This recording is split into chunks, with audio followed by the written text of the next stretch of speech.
বুধবার বাংলাদেশে আসছেন মালয়েশিয়ার প্রধানমন্ত্রী আনোয়ার ইব্রাহিম। বিস্তারিত জানতে ভিডিওটির শেষ পর্যন্ত দেখুন। বুধবার বাংলাদেশে আসছেন মালয়েশিয়ার প্রধানমন্ত্রী আনোয়ার ইব্রাহিম। এর আগে তিনি পাকিস্তান সফর করবেন, সেখান থেকে বাংলাদেশে আসবেন। এ সময় অন্তর্বর্তী সরকারের প্রধান উপদেষ্টা ড মুহম্মদ ইউনুস ও রাষ্ট্রপতির সঙ্গে সাক্ষাৎ করবেন বলে মালয়েশিয়ার বাংলাদেশ হাইকমিশনের একটি সূত্রে জানা গেছে। তবে আশা করা হচ্ছে মালয়েশিয়ার প্রধানমন্ত্রীর এ সফরকে ড মুহাম্মদ ইউনুসের টানে উন্নয়ন কৌশলের অবস্থা আরও গভীর করবে এবং পারস্পরিক কল্যাণকর সহযোগিতা প্রসারিত করবে, যা মালয়েশিয়ায় অবস্থানরত বাংলাদেশি কর্মীদের স্বার্থ ও একটি অভিন্ন কল্যাণকর রাষ্ট্র নির্মাণে কাজ করতে চাইবে। বাংলাদেশের পট পরিবর্তনের পর গত 14 আগস্ট মালয়েশিয়ার প্রধানমন্ত্রী আনোয়ার ইব্রাহিম খুব দ্রুত বাংলাদেশ সফরের ইচ্ছা প্রকাশ করেছিলেন।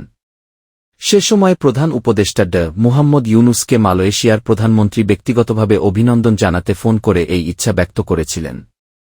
সে সময় মালয়েশিয়ার প্রধানমন্ত্রী আনোয়ার ইব্রাহিমের সঙ্গে টেলিফোনে আলাপের সময় ড মুহাম্মদ ইউনুস সংখ্যালঘুসহ সব বাংলাদেশির অধিকার রক্ষায় তার দৃঢ় অঙ্গীকার পুনর্ব্যক্ত করেছিলেন।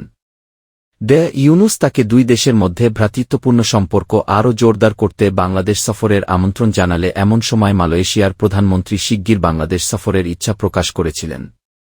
আনোয়ার ইব্রাহিম ড মুহম্মদ ইউনুসের সঙ্গে দীর্ঘদিনের সুসম্পর্ক গভীর সন্তুষ্টির সঙ্গে স্মরণ করে বলেছিলেন, মালয়েশিয়া অন্তর্বর্তী সরকারকে সর্বাত্মক সহায়তা দিতে প্রস্তুত। বাংলাদেশকে একটি সমৃদ্ধ ও সত্যিকারের গণতান্ত্রিক রাষ্ট্র হিসেবে গড়ে তোলার প্রচেষ্টায় মালয়েশিয়া বাংলাদেশের অংশীদার হতে প্রস্তুত। অধ্যাপক ড ইউনুস মালয়েশিয়ার প্রধানমন্ত্রীকে তার ফোনের জন্য ধন্যবাদ ও আশা করে বলেছিলেন, বাংলাদেশি কর্মীরা মালয়েশিয়ায় আরও কাজের সুযোগ পাবেন।